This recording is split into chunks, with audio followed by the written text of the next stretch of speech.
All right. So tonight I'm visiting this subject, and it's still an ongoing debate, which is really sad because it makes no sense at this point. But I understand why it's a debate. And this is why I encourage people to study philosophy and then get into science. Study philosophy, epistemology, then science. So the title is, what is methodological naturalism? And can science prove or disprove the idea of a divine source or God? Now, I'm on a website called peacefulscience.org, okay? And I'm going to go into what the definition of methodological naturalism is. All right? So, mainstream science seeks, quote unquote, our best explanation of the world without considering God. This limiting clause, without considering God, is the rule of methodological naturalism. Currently, science does not search for all source of truth. Rather, science is limited effort to explain the world on its own terms, without invoking God, his action, or intelligent design. There is a line in the sand in science where consideration of God is explicitly disallowed by methodological naturalism. Far from denying God's existence, this way of doing science is strongly motivated by theism. For those that doubt that methodological naturalism is the current rule in science and that it is applied to exclude ID, the William Dembski edited volume The Nature of Nature asked the right question on its back cover. The culture war over theism versus atheism, traditional values versus secular progressivism, and transcendent versus material reality has focused on science as the prize. Who gets to define science? The simple answer: for the foreseeable future, scientists get to define science. Partially to stay out the culture wars, scientists has defined science to include methodological naturalism. This rule is a line in the sand that excludes both claims of both creationism and atheism from science itself. This does not exclude consideration of God in science engaged in philosophy and theology. Scientists can consider God in their philosophy and theology too, but in this must be clearly separated from their science. Okay? So, methodological naturalism basically focus on explaining the natural phenomenon, right? What's going on in the natural world, okay, such as natural disaster, such as what's going on in the universe, right? You of the main purpose is to focus on the behavior of what's going on in the universe, what's going on in biology, okay? Not to argue whether there is a God or not. So this is where those who are theists and atheists goes wrong, okay? Because at the end, it's one thing when you're dealing with philosophy, but it's another thing when you're dealing with science. Now, you can be philosophical with your approach, okay? Meaning that you can have your own interpretation, your own knowledge, your own wisdom, understanding, all right? But at the end, when it comes to methodological naturalism, right, according to that, it cannot, the scientist community cannot overstep its boundaries by trying to disprove a natural source. A divine source or God or whatever labels that we want to give it. Okay? So science basically say we're going to leave that alone. We're going to leave that for people who are in the religious community. We're going to leave that for the people who are theists, right? We're going to leave it for people who are philosophical. we're going to allow them to think and believe what they want to. We only focusing on what we can use empirical evidence on. So just because science cannot prove, my day is going fine. Thank you, Miss Sandra. Okay, just because science cannot prove that God exists through tangible evidence does not mean that there is no God. Okay? But science cannot also disprove that there is no God, because technically what science is saying is they don't know. So based on what methodological naturalism stated, it's like science don't really know, and it's not the scientist's job to try to prove or disprove God. Okay? You don't know. So our knowledge is very limited as humans.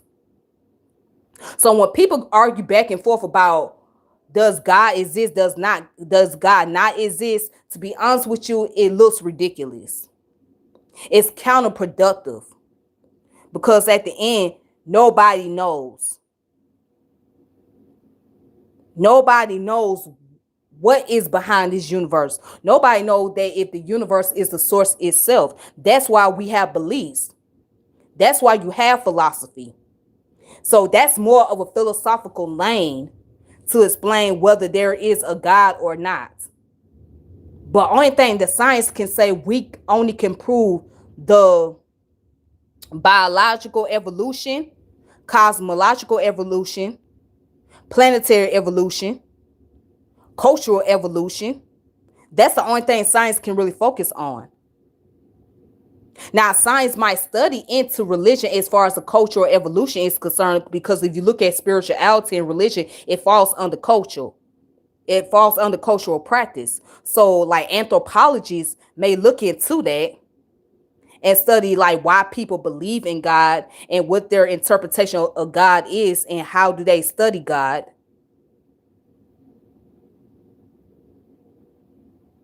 You understand what I'm saying? So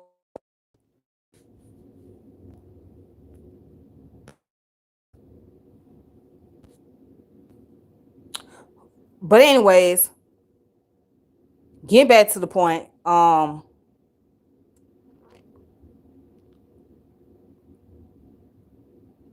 someone that's an anthropologist, they will study they would study about religion and spiritual practices as far as different systems. What do they believe in? Why do they believe that God exists? Why do they believe that God, what's the meaning of God to them? How do they understand God? But outside of that realm, science in general cannot go into that. And this is what kills me about the atheist community, especially because they try to say that, well, science has proved that God does not exist. No, science did not. Science did not prove that God did not exist. That's a lie. Nor did science prove that God does exist.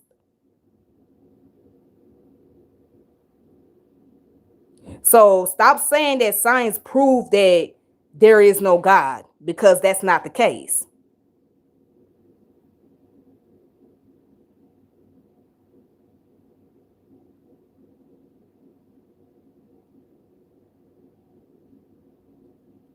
So I just wanted to come on here and talk about this, because it's like, it is really getting out of control. It's just ridiculous, because a lot of people really don't understand the true meaning of science. And people say they deal with science, but they really don't. Because if you really understand science, you would know not to even try to say that science go into the category of disproving a divine force or a natural power or whatnot, or supernatural power, because that's not the purpose of science.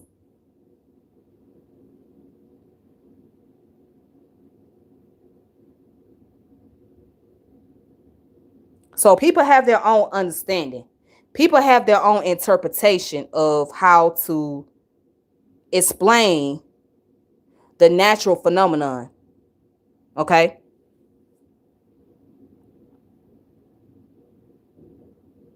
So everybody do not have their own view on what is a God. And everybody's not going to believe the same thing. So just because somebody don't believe in God over here doesn't mean that you gotta believe it. Just because somebody don't believe in God doesn't mean that you don't have to believe in God. Or just because you believe in God doesn't mean this person gotta believe in God. Everybody don't have to be on the same page. Because they're all in the end, as humans, we don't necessarily have the answer. All we doing is we living. We just living. We just here. We exist. That's all we know. Anything outside the universe, we don't know anything about. And will we ever get the answer? We don't know. We probably would never get the answer. All we know is the universe here, the earth is here, the sun is here. We are biology. We live through science. We operate through science. And we need science every single day.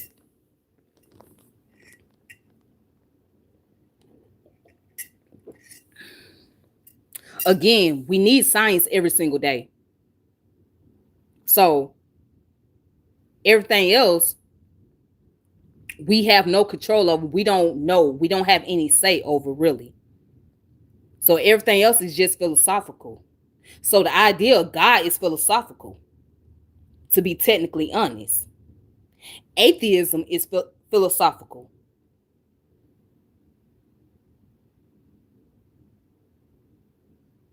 But nobody want to talk about that.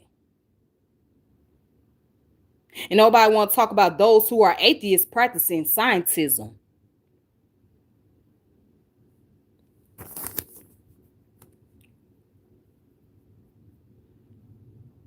So at the end, those who are agnostic, they will be more scientific than somebody that is religious and somebody that's atheist. Again, those who are agnostic will be more scientific than somebody that is religious and somebody that is an atheist. Because at least they can tell you they do not know. They do not have the answer.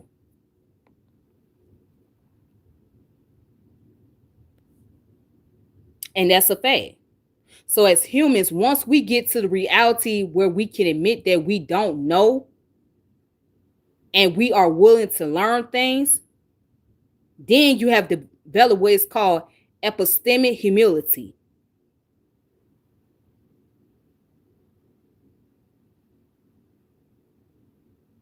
So epistemic humility shows that you acknowledge that you don't know.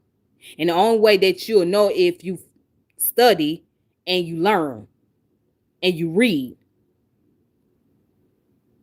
So the reality is you're not going to know everything. You're not going to get all the answer. And science can't give you answer to every single thing. That is the ultimate reality.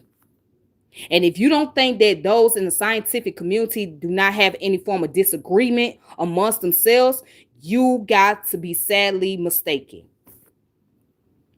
Because even those in the STEM, they have disagreement. They have discussion amongst themselves.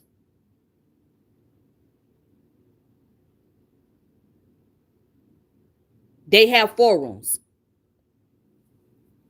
They have platforms where they talk to other panelists who have a different point of view about things.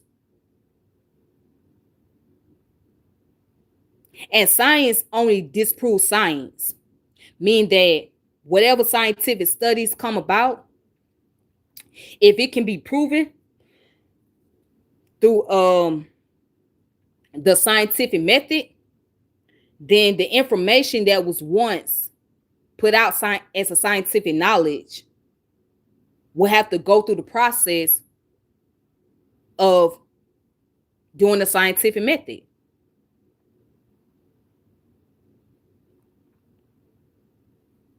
So again, everybody don't have all the answer. So just because somebody studies science does not mean they got all the answer. Because it's still a lot of things that we don't know.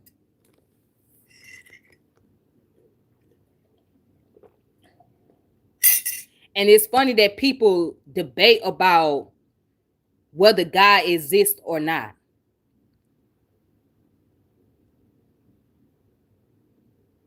I mean, it's interesting. Like, it's an ongoing debate. It's the main subject. Is there a God? Is there no God?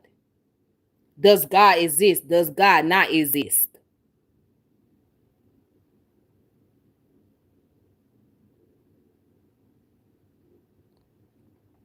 And the answer is we don't really know. We don't know if God truly exists. As far as empirical evidence is concerned, we don't know. Because that's a lot of study and research that has to be found. That means you got to go beyond the universe and you have to study the universe itself very carefully to find out. But outside of that, we don't know.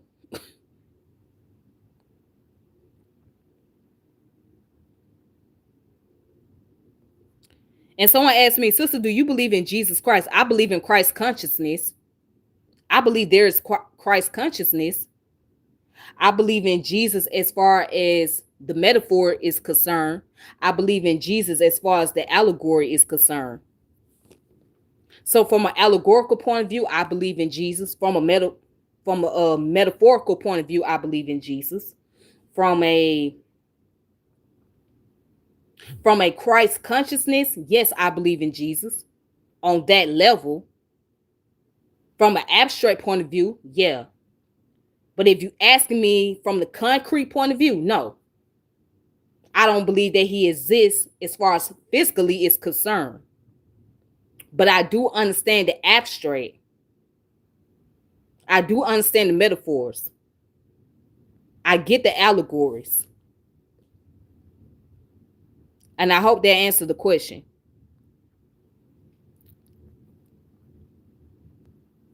So my position is I personally stand on pantheism.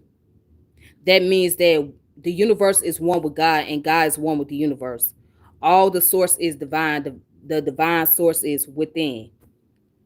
That's what I stand on as far as my belief is concerned. But I also study various schools of thoughts. Okay.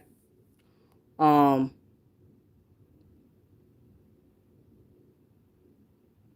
Again, that's what I believe.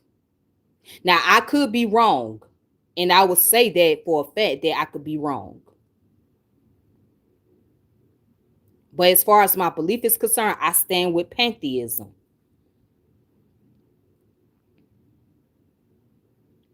That's why I stand on pantheism.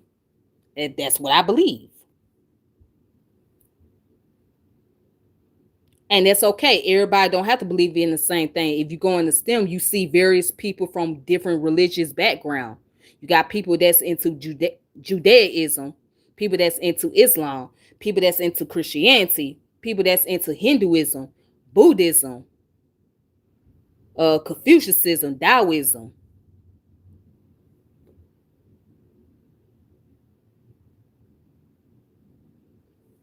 You got people that come from various schools of thoughts,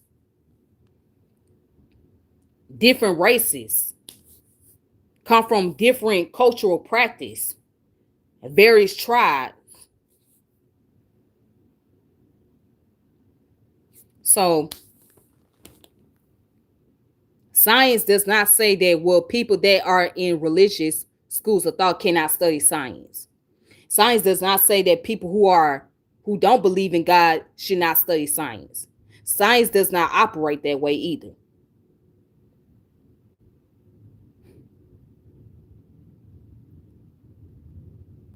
But that's what I want to get into and talk about for the evening.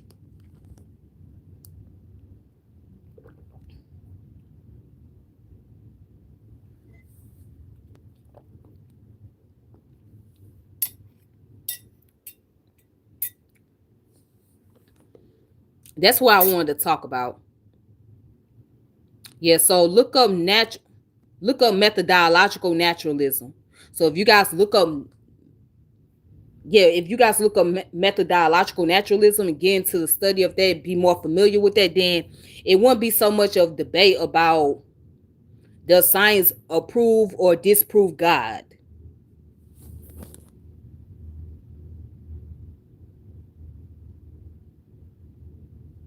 All right.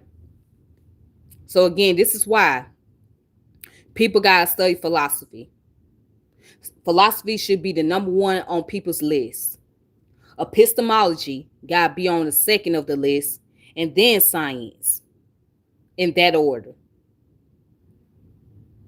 Anyways, you guys take it easy. Peace and power, elevation be to all of you. This your girl Tiffany. Make sure you like and subscribe to the channel. Hit the notification bell, and I will keep you guys posted because there's some other subjects I want to talk about. And until next time, take it easy.